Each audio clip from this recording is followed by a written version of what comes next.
it's the Mad Queen. Welcome into the Queen's Lair. I have Alisha, or Alisha, I don't know. But I logged in and I was lucky enough to get a temporary copy of her.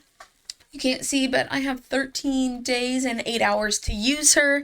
So I'm going to, of course, do a first look video, which is what this is. And hopefully I will have the time to put some actual work into testing her a bit as well. So I don't know anything about her kit. I don't know anything at all.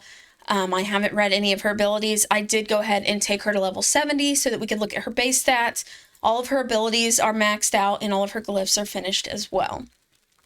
In my first look video, what I like to go over is, first of all, like I said, the base stats. We like to read the abilities, look at masteries, ascensions, go ahead and talk about what kind of gear sets we think are going to be good on her, where she's going to be good at, and make some predictions as well. So it's kind of fun to see how close we are, how on point we are before actually testing the hero. Let me know all of your guys' thoughts and opinions below, but let's go ahead and get into it. So firstly is her base stats, and I will say, of course, as you can see, she is a legendary offensive hero, which you can't see because I'm covering it, and she's from the fire element, which means as an offensive hero, she was created for the purpose of dealing damage. So she's not a support hero, she's not a defensive hero, or anything like that. And then when I'm going through her base stats, please keep in mind that she is level 70. So that means that if you have her at 60 or 50, then your stats are going to be different. This is just the max. I don't have a problem doing this because I know I will get the resources back and I'll be able to recall her in, 2 weeks from the time I get her. So her attack at 70 is 1,286. I know they have this as S tier. I personally don't think 1,200 is S tier. I think they need to upgrade some of these a bit. I think this is an A tier for a legendary hero at level 70 maxed out. Health is 5,431, not bad. Low defense, 454. Speed is alright. It's actually not too bad at all, 116. And then crit rate is 6%. I would like to see that, of course, for a legendary hero that's an offensive hero, and to actually be classified in the S tier, that they're really going to have more like 1,400, 1,500 base attack. I know that is kind of high, but that is what I consider S tier, right? I wouldn't classify everything from like 1,100 to 1,500 base attack in the same tier. That's, in my opinion, totally different, and they should not be stacked the same. Next, let's go ahead and take a look at her abilities. I am very curious to see, like I said, I have no idea what her abilities do. I am wondering, though, is she going to apply Ignite or anything like that? Because I have noticed that the game has been trying to go a little bit more heavily towards Ignite recently, so we'll see.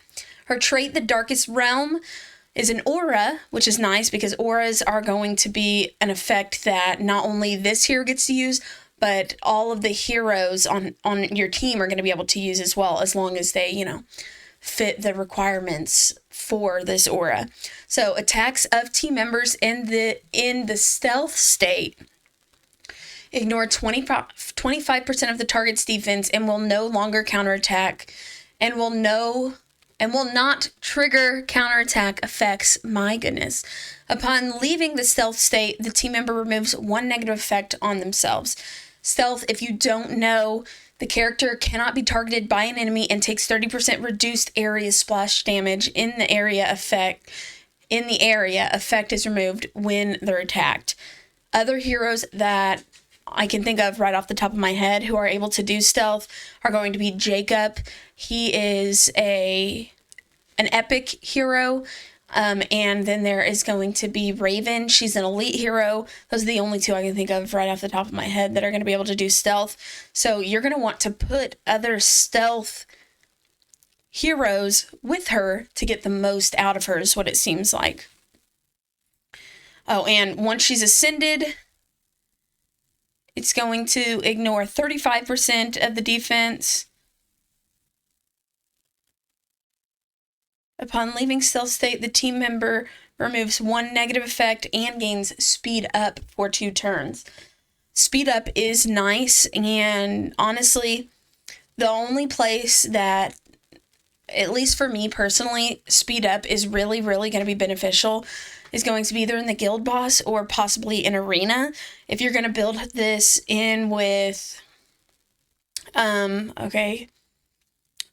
comp teams, you're going to have a really, really solid base knowledge about how that dungeon works and how all the heroes work. So putting her into a dungeon comp, just off of what I can see now, is going to be harder for newer or even mid-game players because things are going to have to be very, very, very specific, and the way you build out heroes is going to have to be very specific as well because of the speed up, because it messes up the whole composition of the team unless you make them slow enough that when they do get that speed up, it doesn't affect their turn order, but that is extremely hard to do.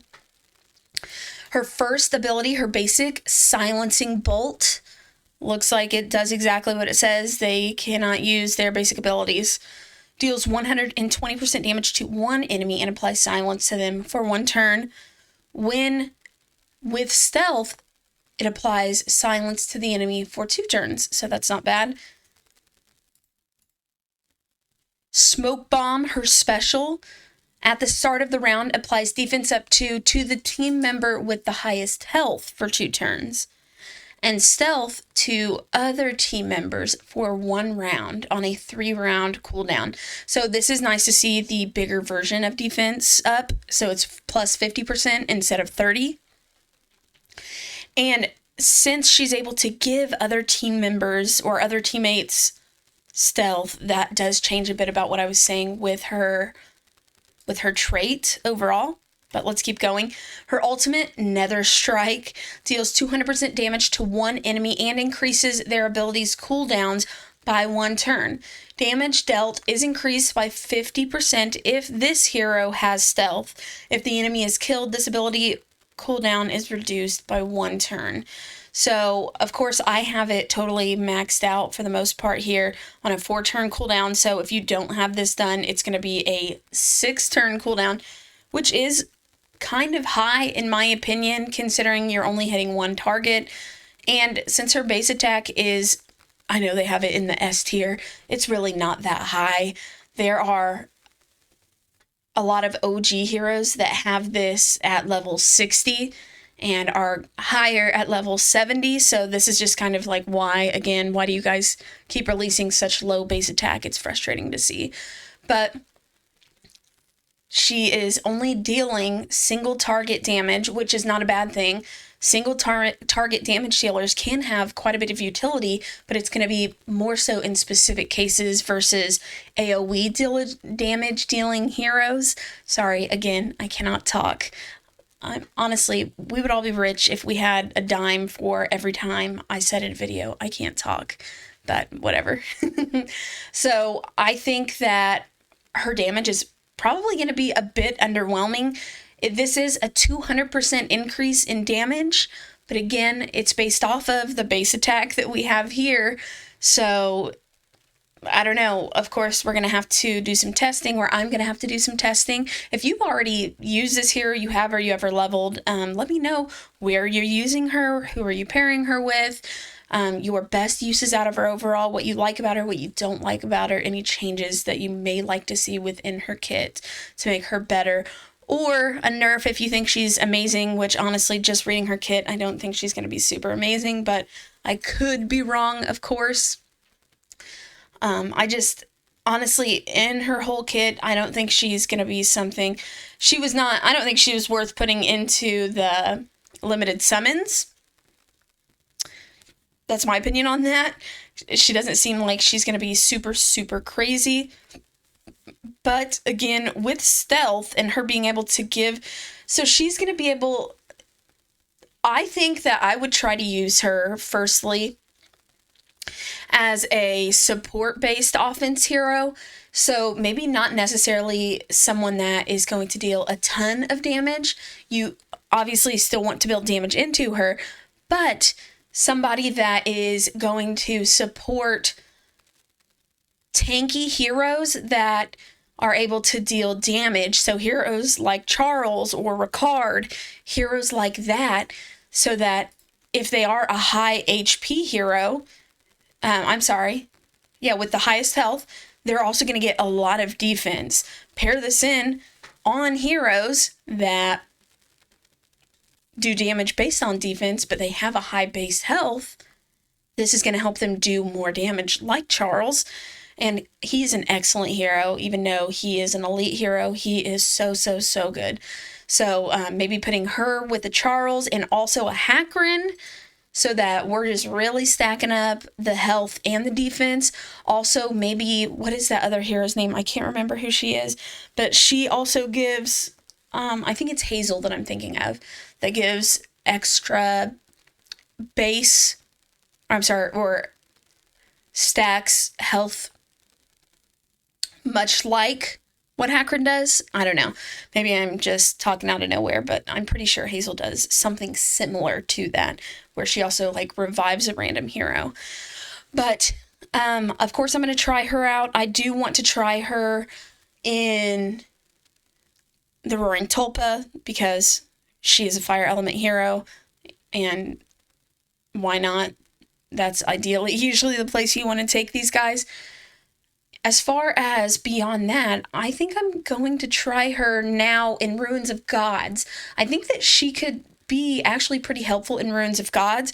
If you know about the boss specifically you have to challenge, that is much like Tulpa, where you have to take a lot of stacks off, or also the boss where you're getting, is it Plague? I can't remember exactly, but it's the dark boss, and you're taking a lot of damage overall.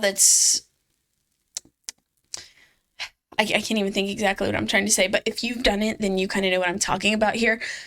She might actually be a pretty good option here for somebody to throw in.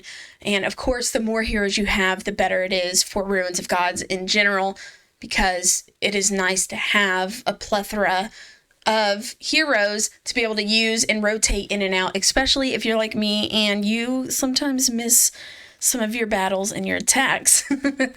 I'm sorry, Guild, by the way. But as far as that, and I guess let's take a look at her Ascension. See, for what she's offering and what her Ascension does, there's no reason for her to be Ascension 5, in my opinion.